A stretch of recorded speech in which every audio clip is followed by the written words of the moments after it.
ang mga may pinag-aralan at mayaman. Tatalunin ninyo sa saya yung mga maraming bahay, maraming kotse ba? Kasi alam nyo, mas masaya pag nagseserve kay Lord. May meaning ang buhay. May purpose ang buhay. Hallelujah. Amen? Come on, bakit ayaw mo ng meaningful life? Para sa akin, meaningful ang life ko kapag nakakakita ko ng mga taong dating wasak ang buhay na katulad ko. Na ngayon, hallelujah, na bago ang buhay, ginagamit ng Diyos. Eh yan, si Kuya Olan yung nandito. Ano kaya nararamdaman niya? Yung sinira niya dating adik, ngayon bishop na. Ano kaya nararamdaman ni Olan? Ano ba nararamdaman mo, bro? Masaya ka ba, bro? Imagine mo, nasira niya lang ako, tambay lang ako, batang Quiapo. Sabi ko nga sila, kung sa salitang kanto, kung may gago sa FPU, kaming dalawa eh. Eh, nauna siya nakakilala. So, dalawa na, isa na lang ang gago sa FPU, ako na lang. Eh, hindi niya ako inayaang manatiling mali eh. Lahat ng kalokohan na lang namin. Pero siya, ngayon, matandaan na kami pareho, 60 anyos na ako. Alam mo siguro, tuwing nakikita ako ni Kuya Olan nyo, nakangiti yan. Hindi na sayang yung pagod ko, nasiran ko. Because yung naalagaan niyang katulad ko is now helping the world to be changed. Amen? Di ba significant yun? Eh, kung meron mang isang meaningful na tao dito, si Kuya Olan niya yan. Number 2, benefits po ng participation. Participation highlights the transformative power of a small act of kindness. Yung kapatid natin, si Kuya Olan nyo, hindi naman yan, Billy Graham eh. Estudyante lang din eh. Pero, nakakilala ko yun, doon sa kanyang small act of kindness. Alam nyo ba, nakakilala ko tara, sama ka naman bro, sama ka sa akin. Saan? Meron tayong may gawais. Minsan lang, pagbigyan mo naman ako. Yung ganun, di naman big time yun eh. Eh, sabi ko, sige, sama ko. Pagsama ko, doon ako nakakilala sa Panginoon. Hindi naman niya ako binigyan ng 10,000 piso para sumama. Hindi niya ako nilibre sa merienda para ako sumama eh. Ay, ang ginawa niya lang, small act of kindness, which is kaya niyo lahat gawin para makatulong kayo sa isang kaluluwang nangangailangan. Kaya naman, nagdo-drawing ako. Eh, architecture student kami. Bangag ako, naka-chonky ako eh. Dumating siya, sabi niya sa akin, yun ang ginagawa mo. Tinatapos ko tong plates ko eh. Kung natatanda ni Kuya, sabi niya sa akin, may kukwento ako sa'yo. Grabe. Bangag ako. Kinukwento sa akin, Revelations. Yung mga lumilipad na helicopter, yung mga dragon-dragon, yun ang kinukwento niya. Eh ako naman bangag, naiisip ko kung ano-ano yun. Diba? Yun lang, nagsasalita lang siya. Pero yung kindness, nararamdaman ko. Alam niyo paano ako nakakilala sa Panginoon? Hindi siya mayaman, hindi siya matalinong tao, sa isang mabuting tao lang.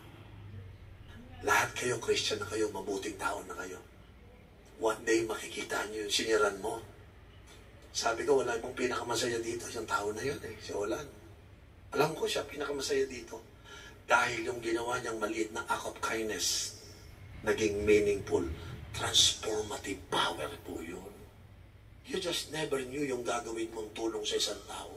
Matatransform yung life. Nag-participate ka kasi. Pag hindi ka nag-participate, wala kang makikitang transformative power ng small act of kindness. Hallelujah. Ano kaya gawin mo? Mag-participate ka. Konti na lang. Hi, hello, kumusta ka na? Sama ka. May October kasi may anibersaryo kami. Sama ka lang. Ako na bahala sa pamasahe mo. Panginoon, tulungan mo po ko. Wala naman talaga akong pera eh. Pero, Lord, bahala ka na sa akin. Sino sa inyo willing mag-participate para matapos na itong trabaho natin? Amen. Mag-participate. Pangatlo, tingnan nyo to. Ito pinakamaganda. Yung pangatlo. Participation produces profound impact in the world through our actions. May impact to eh. Hallelujah. Imagine niyo si Bishop Puriel, isang batang Quiapo na walang direksyon ng buhay, full of darkness. You know what happened? Alam niyo ba yung naging impact ng life ko nung simulang makakilala ko sa Panginoon? Sa Tuesday po, pupunta ako sa Russia. Yung impact ng life ko nasa Russia. Pagkatapos po ng Russia, pupunta po ako sa Dubai. Yun po yung impact ng life ko. Pagkatapos po ng Dubai, pag-uwi ko sa Pilipinas ang araw, pupunta naman ako sa Hawaii. Sabi ko, Lord, talagang buti na lang nasiran ako ni Olan eh. Yung small act of kindness ni Olan, nag-impact na sa world. Amen? You never know na yung ginawa mong pag-share, pag-alaga, makita mo, worldwide ang impact. Eh, wala nang ibang sasaya dito talaga. Sige, tingin ko lahat dito, walang ibang masaya kundi si Olan. Ako paniwala ko yan. Tuwing pupuntahin na Sunday dito, biro mo, kung nag-share sa kanya, ngayon siya, member ko sa church. Baliktad, di ba? Bakit? Yun ang impact, di ba? May nakagawa na ba sa inyo ng ganyan? Wala pa. Because you must be so good that you want to be the person until they become the best person more than you. Kung alam nyo lang, mga kapatid, may nag-iintay sa inyo mga tao na kung hindi ka gagalaw, hindi sila makaka-breakthrough. Malamang kung di ako nasira ni Kuya Olan nyo, rockstar ako ngayon, malamang. Ganun kaya? Hindi ho. Malamang na paniwara. Eh, alam nyo naman, ang tropa mong kaya po. 4 na tropa ko nasa Muntinlupa. 3 nasa mental. 7 nasa sementeryo. Ganun lang naman ang buhay ko. Hindi ako nadamay sa sementeryo. Hindi ako nadama sa mental. Hindi ako nasama sa Iwahig o dyan sa Muntinlupa. Andito ako sa Cuneta. Nagpipreach ako dahil merong isang taong malakas ang loob na i-try sira ng isang tao.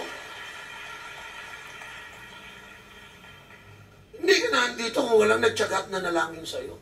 Kaya sabi ko sa inyo, ganito gawin nyo. Mag-prayer and fasting. Mag-pray ka muna for 14 days. And then, sa October, Lord, itong isesyaran ko na to, Lord, aalagaan ko to. Ito yung mag-i-impact sa world.